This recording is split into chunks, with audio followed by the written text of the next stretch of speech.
switching ថ្មីពី PSC តឡើងសម្រាប់លេងជាមួយ8 file មកគ្រាប់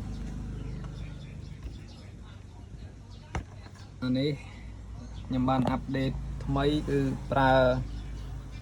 file ដាក់មកខាងនេះវិញស្រួលដោះចានេះផ្នែក PSC វា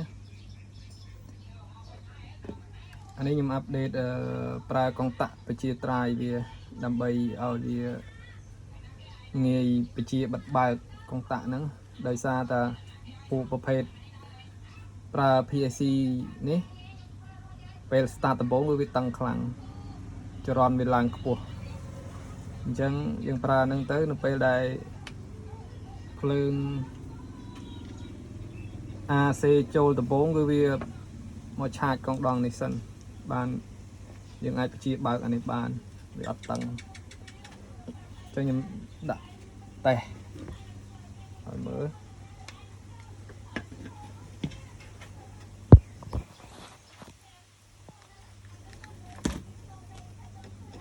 នេះភ្លើង220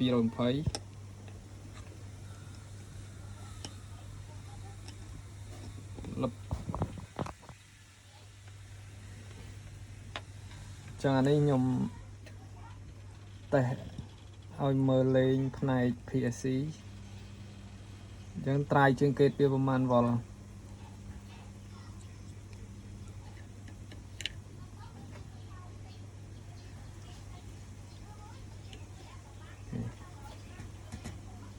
ចឹងខ្ញុំមើលជាក់ស្ដែងនៅពេលដែល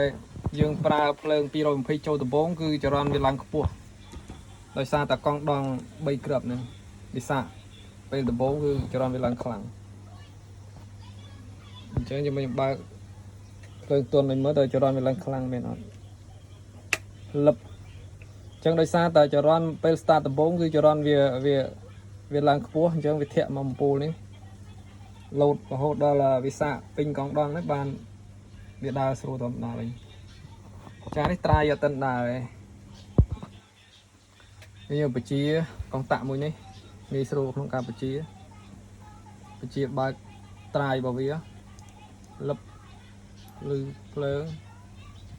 អញ្ចឹង frequency វាចាប់ផ្ដើមដំណើរការចឹងដំបូងខ្ញុំវាស់ជើងហ្គេតឲ្យមើលតើវាប្រមាណវ៉ុលដាក់ម៉ាស់មួយចាក់វាស់មកប្រមាណវ៉ុលបិទបើក 12.8 វ៉ុលអញ្ចឹងភ្លើងជើងហ្គេតវាខ្ពស់ពូអានេះEC វា 1653 អញ្ចឹងមើល frequency របស់វា frequency របស់វាអានេះ frequency របស់វាគឺវា fix ស្រេចមានន័យនៅក្នុង EC វាកំណត់ស្រេចមកយើងអត់កែបានទេវាអាច69ទៅ100 kHz អញ្ចឹង UT វា 94% មានន័យថាបើក 94% បិទតែ 6% ទេបិទតែ 6% បើកវិញបិទបើកបិទបើកអានេះ frequency របស់វាអញ្ចឹងផ្នែក PSC ដំណើរការហើយនៅផ្នែកនេះផ្នែកខាង switching ចេញនេះជាមួយខ្ញុំវាស់ជើងគេឲ្យមើលដាក់ខាងដកមួយ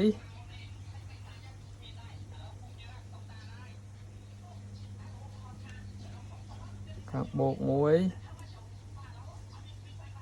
ជើងហ្គេតខាងចេញតែ 3.6 វ៉ុល